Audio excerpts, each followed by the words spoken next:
आज हम इस सत्र में बात करते हैं बीए पार्ट थर्ड में सामाजिक विचारक में। सामाजिक जो विचारक है वो है हेबरमास। हेबरमास का संप्रेषणीय क्रिया का सिद्धांत की हम आज इस सत्र में बात करेंगे। संचारिक क्रिया का सिद्धांत टालकट पार्सन्स के AGIL की रूपावली के अनुकूल पर आधारित है। इस कार्य में हेबरमास ने आधुनिकीकरण की प्रक्रिया की आलोचना की है, जिसको इन्होंने एक निश्चित दिशा के रूप में आर्थिक और प्रशासनिक तार्किकीकरण की प्रक्रिया में बाधा डालती है, यह देखा है।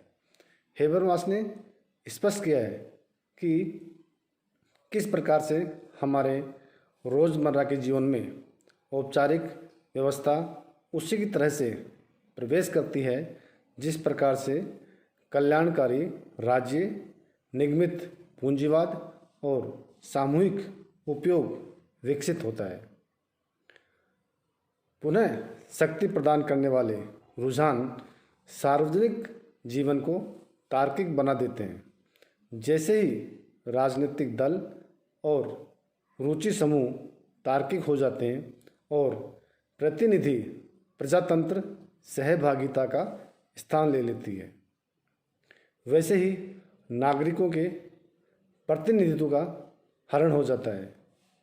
इसके परिणाम स्वरूप सार्वजनिक और निजी, व्यक्तिगत और समाज तथा व्यवस्था और जीवन संसार के बीच की सीमाएं छिन्न भिन्न हो जाती हैं। जहाँ पर नागरिकों के द्वारा सार्वजनिक महत्व के मामलों पर चर्चा नहीं की जाती है, वहाँ पर प्रजातांत्रिक सार्वजनिक जीवन विकसित नहीं हो सकता।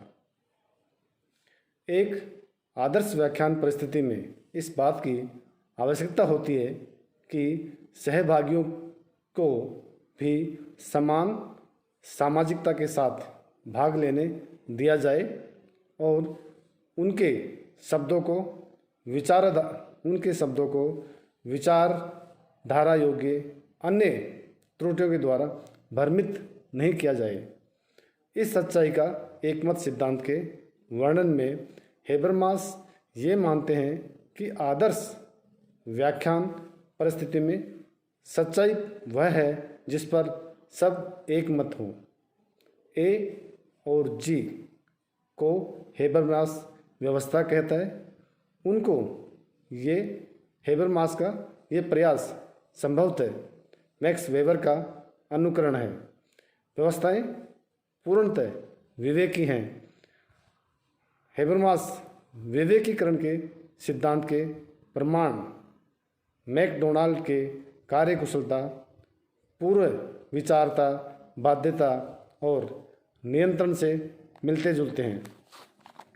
इस प्रकार हेबरमास बताते हैं कि व्यक्ति को मशीन का भाग या हिस्सा बनाना, जिसके द्वारा व्यवस्था वही करती है जो उसे करनी चाहिए। व्यक्ति की क्रिया का क्षेत्र और निर्णय न्यून हो जाते हैं। पसंद या चुनाव शक्ति के साथ सीमित हो जाते हैं। किस प्रकार से मैकडोनाल्ड का सिद्धांत एक व्यवस्था के रूप में कार्य करता है, जिसमें ग्राहक को काम पर लगा दिया जाता है। ग्राहक व्यवस्था क्रम का हिस्सा बन जाता है। भोजन को लेना, मेज तक ले जाना, मेज को साफ करना आदि। इस प्रकार से ग्राहक और कर्मचारी तंत्र के मध्य बातचीत की संभावना न्यून हो जाती है।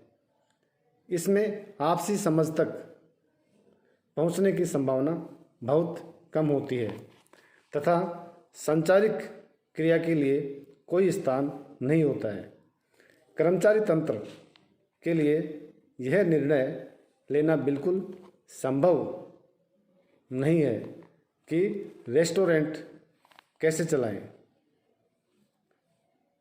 सीटें सीटें इस प्रकार की बनाई जाती हैं कि ग्राहक अधिक समय तक बैठ नहीं पाए। सभी संबंधित लोगों को वैसे ही क्रिया करनी होती है जैसे व्यवस्था निर्देश देती है और चाहती है। अनेक लोगों को जितनी जल्दी हो सेवाएं दी जाती हैं। जो कुछ सेवाएं उनको दी जाती हैं उसका विज्ञापन आकार के अनुसार दिया जाता है, न कि गुणवत्ता के आधार पर। यह परिमाणात्मक व्यवस्था किसी भी जीवंत संसार के संचार को संकीर्ण बना देती है। आई और एल जीवन जगत का प्रतिनिधित्व करते हैं। इस पर हेबरमास ने अल्फ्रेड सच से लिया है। इस शब्द को हेबरमास ने अल्फ्रेड सच से लिया है। हेबरमास का जीवन जगत से तात्पर्य सामान्य समझ से है जिसमें मूल्य सम्मिलित हैं, जो अपने सामने के संबंधों से अनेक सामाजिक समुदायों के परिवारों में समय के साथ साथ विकसित होते हैं। जीवन जगत में सभी प्रकार की मान्यताएं, हम जनता के रूप में क्या हैं, हम अपने आप का क्या मूल्यांकन करते हैं, हम किस प्रकार के विश्वास रखते हैं, हमें क्या आघात पहुंचाते हैं और क्या कष्ट देते हैं, हम क्या आकांक्षा और इच्छाएं रखते हैं, हम क्या त्यागने की इच्छा रखते हैं, आदि आदि समाहित हैं।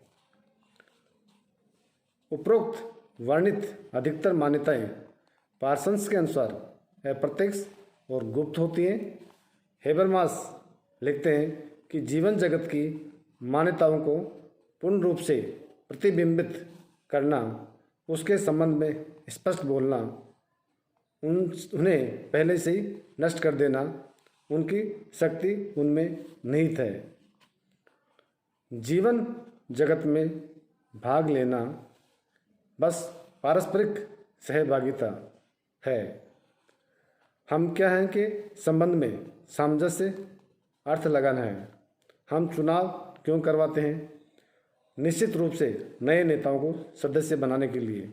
इसके अतिरिक्त इसलिए कि हम एक प्रत्याशी हैं और हम प्रजातंत्र में भाग लेते हैं।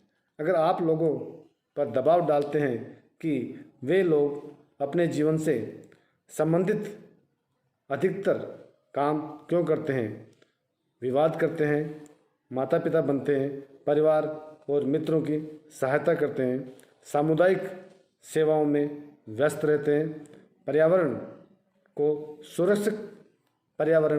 सुरक्षित रखने के लिए प्रयास करते हैं, गलत बातों का विरोध करते हैं, मजाक की बातों पर हंसते हैं, इस सब का प्रत्युत्तर सामान्यतः यह है कि मैं या हम कौन हैं।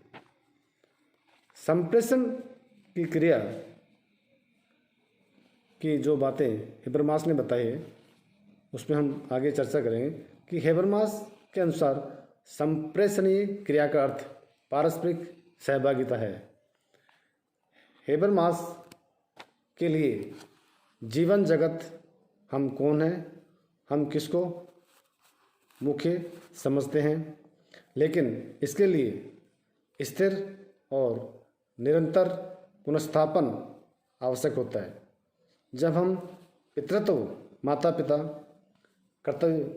के कर्तव्य करते हैं तब हम अपने को और एक दूसरे को पुनः स्थापित करते हैं कि हम कौन हैं और हमारे लिए क्या मूल्यवान है।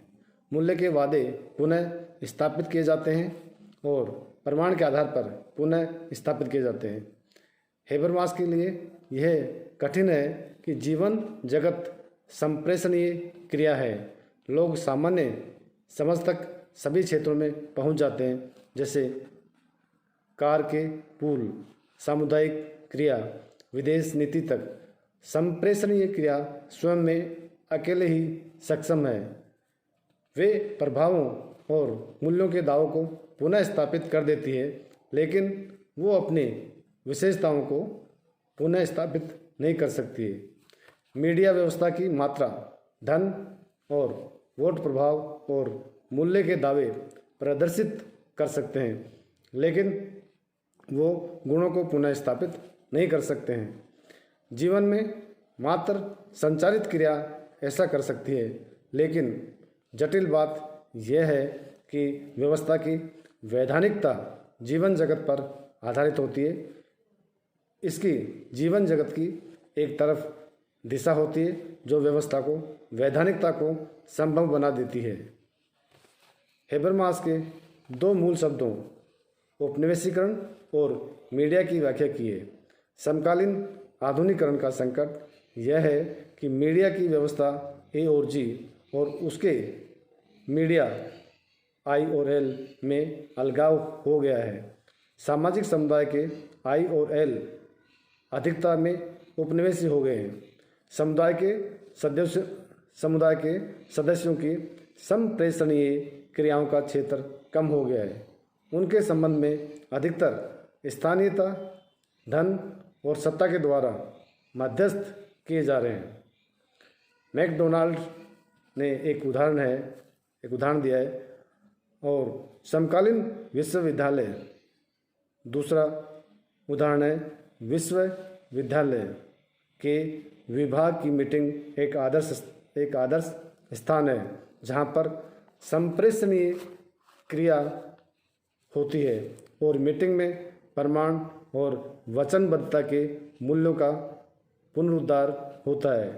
उन मीटिंगों में हम सामान्य समझ तक पहुंचने का प्रयास करते हैं। हम एक मीटिंग में पाठ्य चर्चा में प्रस्तावित परिवर्तन पर विचार विमर्श कर रहे हैं। एक सहकर्मी से यह पूछने का प्रयास कर रहा है या किया जाता है कि आप परिवर्तन क्यों चाहते हैं। यह मेरी संप्रेषणीय क्रिया थी जिसके द्वारा मैं पूछ रहा था कि आप क्या पढ़ाना चाहते हैं, पहली वाली पढ़ाई कैसी चल रही थी आदि। सहकर्मी का उत्तर था, अगर आपको परिवर्तन पसंद नहीं है तो आप विरोध में मतदान कीजिए। दूसरे शब्दों में वो बात करना, स्पष्टीकरण करना अथवा किसी समान या सामान्य समझ पर पहुंचना नहीं चाहता था। उसके बजाय वो ये बोला कि हम में से जिनके पक्ष में मतदान अधिक होगा उसकी जीत होगी। मीडिया की व्यवस्था ने जीवन जगत मीडिया को अलग अलग रख दिया है। तो ये हेबरमास के संप्रेषणीय सिद्धांत की व्याख्या की हमने यहाँ चर्चा की है।